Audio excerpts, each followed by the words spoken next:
Welcome, everybody, to another edition of The Joe Mo Show. I'm your host, Giovanni Moschiera, your sports media director here on WXOU, and The Joe Mo Show is your home for all Oakland University sports and beyond on 88.3 FM. Finally, it's feeling like summer out here. It has for a couple days, but I haven't gotten quite the chance to say it. But, man, the weather is fantastic. It's making me think, can I do my show outside? I think there's a way I can. I'm going to be investigating that, but it's just so nice to have the nice weather here. But let's get into the Joe Mo Show. You know what this is. Don't forget to follow WXOU on our MAB award-winning social media platforms. Don't forget to follow me as well. Both me and WXOU are on Instagram, Twitter, and TikTok. And if you missed a live show, then you can find me on Spotify to find the Joe Mo Show at your convenience. And this is your convenience because we're recording this as a podcast. There's a little bit of a mix-up in the scheduling for the live studio. Thus, I've been banished to the back room here. No, it's fine. I like recording podcasts here. I'm starting to like it a little bit more than before. I was all live show before, and then we started getting some nice equipment for podcasting, and I'm starting to like it a little bit here. So I didn't mind. I let our volunteer host Roosevelt host his show there. So be sure to follow Roosevelt here. I can't remember it off the top of my head, but I'll show it on here. But let's get to the sports already. I just got done talking to Brooke Quarles-Daniels, the reigning freshman of the year in the Horizon League for women's basketball. I had an episode with her that's going to be going out just about the same time as the one you're watching here. So definitely be on the lookout for that and all my athlete interviews here on the Joe Mo Show. So let's get into it. We got updates on softball, baseball, and track and field for you on the Joe Mo Show. And we'll get into a little bit of the Detroit Lions schedule. It's not come out fully yet. If I waited a couple hours, it would be, but we'll get into that next week, the full schedule and prediction for the Lions. But we got a couple teasers, so I'll talk about them a little bit here on the Joe Mo Show. But let's start here with softball. Softball has wrapped up their regular season and have repeated as regular season Horizon League champions with a conference record of 14-7 and overall 18-19. And behind them was really close. Robert Morris was at 4-18. Northern Kentucky 3-9. Robert Morris is 14-8. 14-8. Northern Kentucky is 13-9. And then we have a three-way tie with IUPUI, Green Bay, and Youngstown State for 12-10.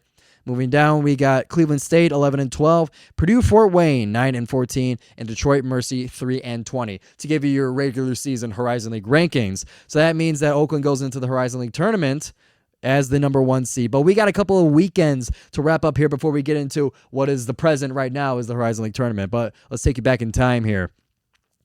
So last weekend, Robert Morris was their opponent. They played in Moon Township. So game one of the doubleheader was for Oakland as they won it 3-0. Pitcher Sydney Campbell pitches her, at the time, third shutout of the season. And the Grizzlies started out strong by scoring 2 runs in the first inning. Leah Benovich got 2 RBIs with bases loaded, and then later in the 5th inning, Alyssa DePrima hit a home run to cap off the 3-0 win in Moon Township, Pennsylvania. But game 2 of the doubleheader was a close one, leaning towards Robert Morris. Robert Morris won it 4-3. So like I was saying, game 2 was a lot closer than game 1. In the 3rd inning, Oakland was able to score 2 runs off of a Colonial error when Macy Brown attempted a sacrifice bunt and allowing both Cameron Troyer and Kayla Rodriguez to get home. But then Robert Morris responded in the bottom of the 4th inning with 4 runs. All 4 runs were in the bottom of the 4th inning, and Oakland had a great chance at a comeback. They got close with Reese Ruhlman hitting a home run in the 6th inning, and that one being her 4th home run of the season. But Oakland was not able to complete the comeback, giving Game 2 to Robert Morris. Series now tied 1-1. And then Game 3, to decide the series, Oakland was able to win in extra innings. This one was a close one. Like I was saying, it's the 1 and 2 seed battling for the top spot. Oakland was able to win it 4-2 in 8 innings. Robert Morris did have the early lead 1-0 at the bottom of the 2nd. And then Oakland just could not get their offense going all the way until the 6th inning. That's when Macy Brown hit a single and then later stole to second base, setting up Jen Kritzka with a single that brought Brown home to tie the game 1-1. The game then remained tied and forced extra innings.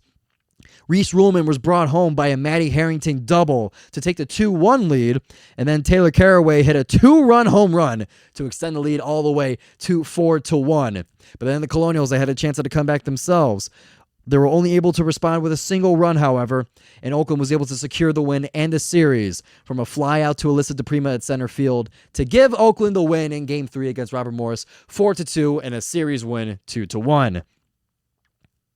And then on their way home, back to the state of Michigan, as they were in Pennsylvania, they made a trip to Ann Arbor to face the Wolverines, and there's not much to say in this game. Oakland did drop the game to the Wolverines 13-0 in 5 innings. They got run ruled. But moving back to the Horizon League here, we got the last series of the season. It was played at home against Purdue Fort Wayne, and you heard all 3 games with me and Matt Wesolowski here on WXOU. And keep an eye out for Matt Wesolowski. I did an interview with him. He's another guest of the Joe Mo Show that's going to be coming out in due time, so keep an eye out for him. He's a fantastic interview, great guy to talk to, and great guy to call a softball game with. Me and him did all 3 games Friday for Game 1 and then a doubleheader Saturday. So a lot to talk about here in this series. If you recall the rankings, Purdue Fort Wayne ended up being second from last in the Horizon League, and that's where they were ranked going into this tournament here, or going into this series here against Oakland at the Oakland softball field. And to kind of set the stage for this game, Oakland, they were with 2 wins in that season, they will lock up the number 1 spot. And all Purdue Fort Wayne was there to do was to be spoilers for that. So let me take you through the series here against the Mastodons. So like I said, the series was heard here on WXOU. And Oakland, like I said, needed 2 wins to get the top seed of the Horizon League. So Game 1, how did that one go? It was a really defensive battle. Oakland was able to get the win in Game 1, 1-0. Third baseman third baseman Reese Ruhlman spoke to us after that game, so definitely check out WXOU on YouTube and Instagram. We got a short and sweet interview with Reese Ruhlman, the third baseman, who had a lot of defensive plays that were really key in keeping the Mastodons at 0 points. And remember when I mentioned that Sydney Campbell had 3 shutouts during the season? Well, this game was her 4th. So moving on to Game 2, and the doubleheader between Oakland and Purdue Fort Wayne. It took a couple of innings to get any runs on the board, but by the 3rd inning, Oakland got hot in a hurry. Kritska hit a triple to bring Taylor Caraway and Maddie Harrington home for the quick 2-0 lead. Purdue Fort Wayne, they got an RBI in the 5th inning, but that was their only score of the game. Oakland piled on with back-to-back triples by Brown and Harrington, with Ruhlman finishing off the scoring with a double. All in all, to give a final score of 4-1, and the 2nd in a row Horizon League regular season championship going towards the Golden Grizzlies. So then Game 3 had, with the number 1 seed locked up, it didn't have any merit on the rankings, but Purdue Fort Wayne was determined to not go home winless as they continued playing their starters. Oakland got some different players in the mix for Game 3 to get some reps before getting into the tournament. So it was a rough game, though.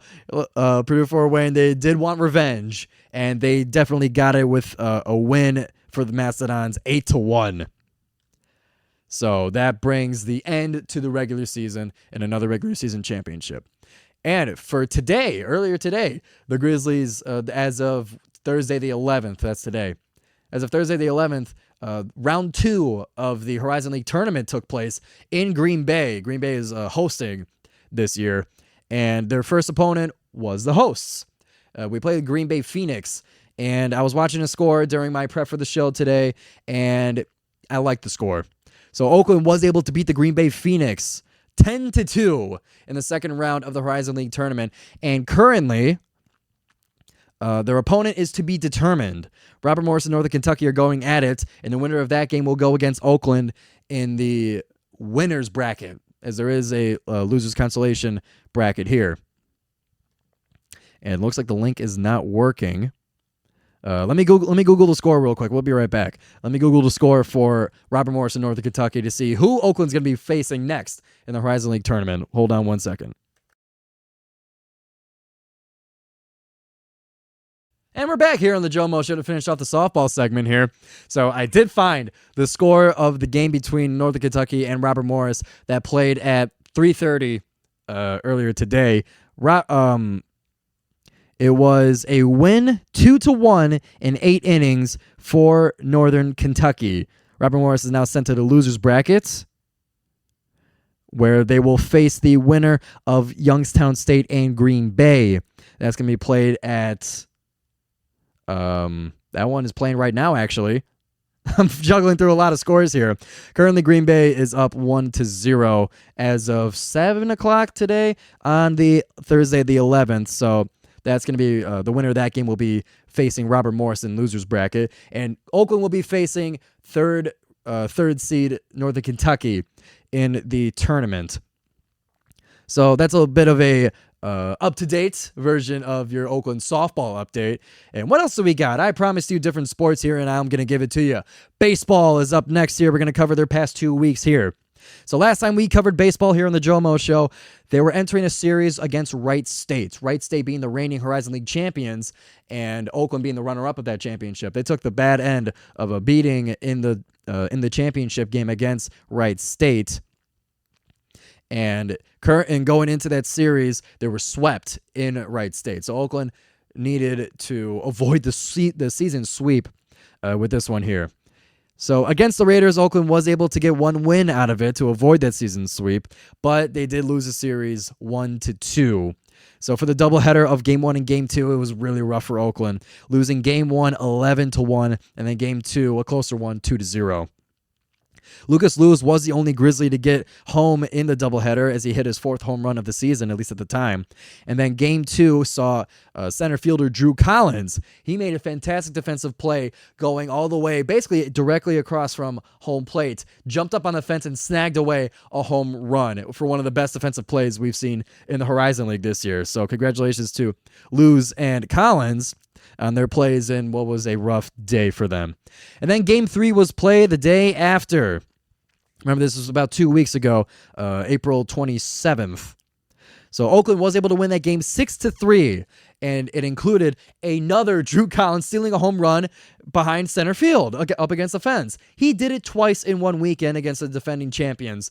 I think that's a great highlight. I think that's going to be one of the definitely ones that are going to be replaying throughout the year. That was just such an awesome play. So Wright State in Game 3 was the first to score in the top of the second with a single run. Then Oakland was able to respond with great intensity, scoring 4 runs in the bottom of the second right away. Couple unearned runs were scored by Reagan Paulina and Drew Collins, and then 2 RBIs by Gabe Lux off of a single, batted in Thomas Green and Reagan Paulina again, making it 4-1 Oakland lead. After that, Oakland only allowed 2 runs for the rest of the game, and then Oakland extended their lead, or rather, they kept their lead to 3 with another 2 runs of their own. One in the 6th inning by Drew Collins, scoring off of a wild pitch, and then then another one in the 8th with Lucas Lewis batting in Drew Collins. So you saw there's a lot of Drew Collins in this weekend against the Raiders, but all in all, it was a 2-1 loss in the series to the defending champions, but we did not get swept entirely. So then Oakland hosted Bowling Green last Wednesday in a game that was supposed to be playing in Bowling Green but was rescheduled due to bad weather in Ohio. And that game, it was another tough one. It was a loss to the Falcons, 2-12. And I remember I was called in, Oakland Athletics. They shined the bat signal, and they needed someone to do PA for that game. And I was the first one to respond to the job. So I was there in that game, and I remember they. I'm getting ready. I got there I was kind of cutting it close. I got there and they gave me the script and I got to go through the rosters, make sure I pronounce everything right. And then right before I was supposed to give the announcement, I was supposed to announce the starting lineups. I got word from Coach Banfield for Oakland that something was funky about their batting order. I didn't know what it was. I didn't ask it. I wasn't told that much, but it ended up meaning that I was not going to announce their starting lineup. I was only going to announce Oakland, so it made it easier, but it definitely was awkward as we were a lot of us in the trailer for Oakland Athletics were trying to figure out what was going on, but it was less names for me to read. But yeah, it was a loss to the Falcons 2-12. And then later that weekend, this last weekend, the team traveled to Milwaukee to face the Panthers in a series that was close was close to being a sweep, but Oakland only came away with a 2-1 win over the Panthers. It was almost a 3-0 sweep. OU lost in Game 1 in extra innings, losing 5-6 to the Panthers. So that's what I meant. They were just extra innings away from getting the sweep against the Panthers. So after going back and forth for all game long, it was tied at the 5th inning, 3-3. The Panthers gained a lead with 2 runs at the bottom of the 6th, making it 5-3. Oakland then scored a single run again, and their next chance at the top of the 7th, making the score now 5-4, still Panthers lead. So Oakland's trying to cut the lead here a little bit. Oakland's defense was able to keep the score frozen until Oakland had a chance to tie the game in the 9th inning, 5-5. This brought the game into extra innings where Oakland was not able to get the win. 5-6 was the final score in favor of the Panthers, but Oakland had some payback ready for them in the next 2 games. In Game 2, Oakland did get their payback. 5-3 was the final score in favor of the Grizzlies. Oakland started the scoring with a single run. Lucas Luz batted in Gabe Lux in the top of the 1st, and then Reggie Bussey extended the lead to 3-0 and batted in Brandon Nye and Jared Miller in the 4th inning. After the Panthers got their first run in the 6th, the score was 3-1, and then Thomas Green got a 2-run home run to make it a comfortable 5-1 lead in the 6th inning.